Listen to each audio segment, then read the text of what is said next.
وسقير waxa uu aabihii sheegay in uu markaa xanuunsan yahay ku dhawaad muddo 9 bilood ah cisbitaal ayuu ku jiraa ma helin wax gargaar ah waxa uu ummadda Soomaaliyeed xilligan ugu baahan yahay in ay garab istaagaan muuqaal laga soo duubay aabahan waxa uu sheegay in cunugiisa muddo 9 bilood ah uu cisbitaalka markaasi kula jiro waxaana uu sheegay in ummadda Soomaaliyeed uu ugu baahan yahay in ay garab istaagaan waxaana sidoo kale uu codsaday in loogu duceeyo si naxariis leh u daawo muuqaalkan una sii sheergaree si uu dad badan u gaaro walaalaha Soomaaliyeedna ay u noqdaan kuwa markaas si weyn uga falceliyaan innaga oo waajibkeena warbaahin gudanayno waxa aan doonaynaa in aan nala daawataan warbixintan aabahan uu nala wadaagayo marxaladaha uu soo maray saqiirkan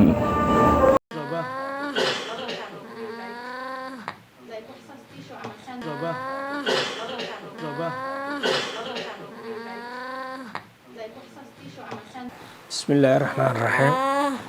السلام عليكم ورحمة الله وبركاته waxaan ka salaamayaa ummadda Soomaaliyeed wiilkan yar aan dhalay 9 bilood uu iga xanuunsan yahay xanuunkiisna wuxuu bilowday 2022 bishii 12aad 13keeda ilaa hadda isbitaal uu iga jiraa qarashaad badan waa lagu bixiyay wax hadda isbedel ah oo hadda aan ku arkayna ma jirto waa iska xanuunsan yahay wili qarashaadkina waa idaba socdaan wax ani u hayna malahan ummadda Soomaaliyeed waxaan ka codsanayaa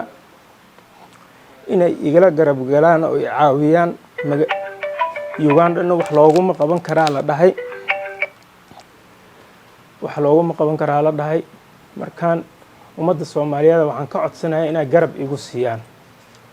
ilaahay khayr ha ka siiya wiilkan waa iga xanuunsan yahay 9 bilood oo saan ku jiifaa magaciisna Xasan Cabdiraxmaan Allah nin Cabdiraxmaan xulbaale Maxamed Nuur Ali dhaha ina garab isiisana u baahanahay ummadda Soomaaliyeed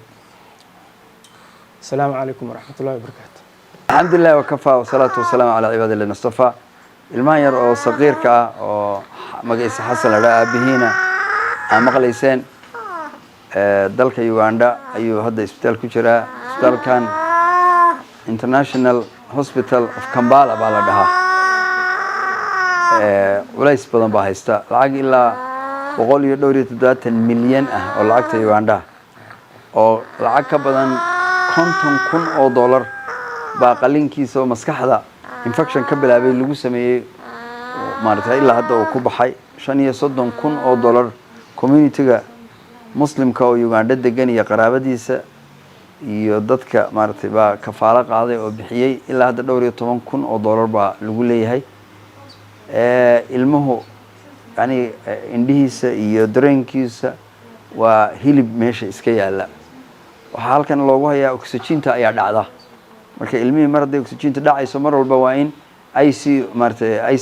martay la geliyaa oo martay yani emergency maxaan ku radaa center unit waa in meel oxygen dhalisa ama machine waa in markiiba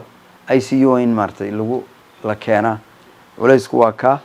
wuxuu baahan yahay waalidkii iyo community-ga Uganda walayskiisu waa ka badan yahay dad qaxoontiga Uganda jooga wixii la tiri kariyo waa la taray dadka muslimiinta Soomaaliyeed clipka naga dhageysanaya anagoo kamid ah culimada Uganda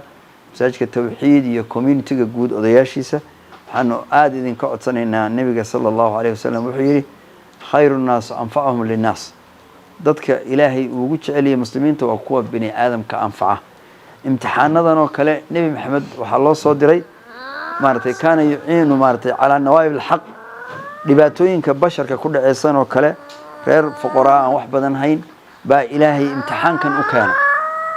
marka anaga la nagu eegaya alladhi khalaqa al-mawta wal hayata liyabluwakum ayyukum ahsanu amala ilmahan yari wax dambiye ma geysan qoysku wax dambiye ma geysan culayska inta leeg community ku dhacayna martay wax dambiye ma geysan laakiin inaga ayaa la neegeynaa la imtixaamo waxaan ku soo gabagabeynayaa shaashada telefoonada lagu qori doono anagoo adduunka oo dhan idin kala hadlayna ilmahan wuxuu u baahan yahay sida ugu dhaqsaa badan leh hospitaladan private-ka ah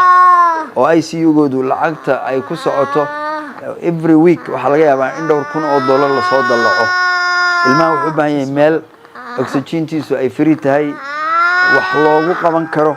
in la qabadsiiyo halkana koska imika lagu leeyahay laga bixiyo ilaa 35 kun oo dollar bay bulshada bixisay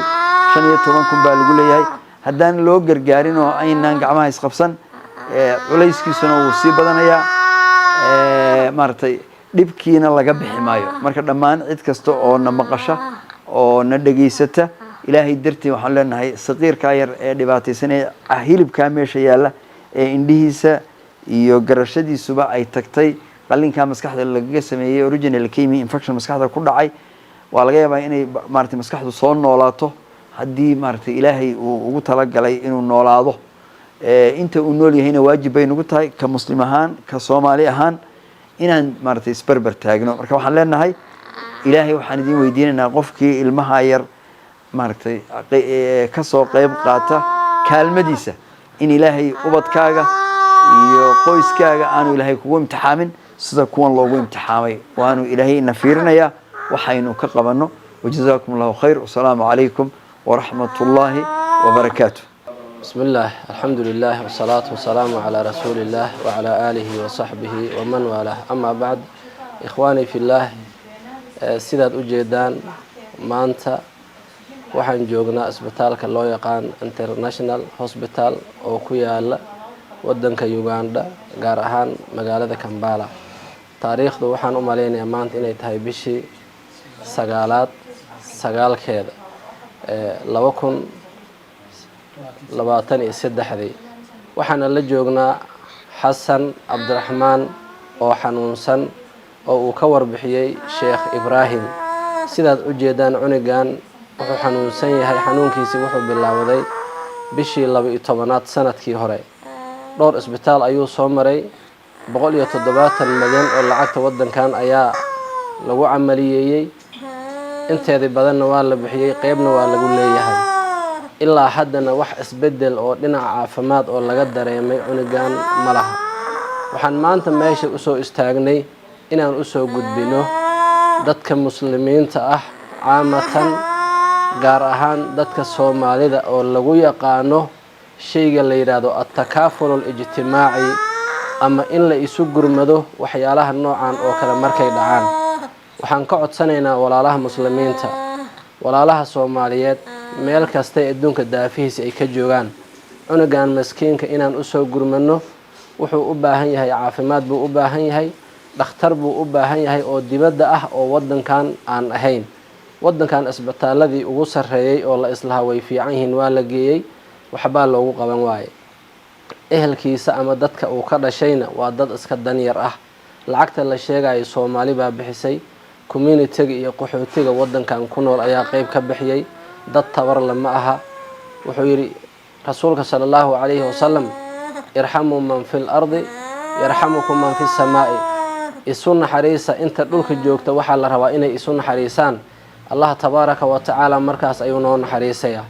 وحكلا أيوري رسولك صلى الله عليه وسلم خير الناس أنفعهم للناس دتك وحا خير كبدن بالليل قفك دتك واحترى مركز وحان لينها ولا الله مسلمين الصوماليات أن أجر منه عنقان حنونسا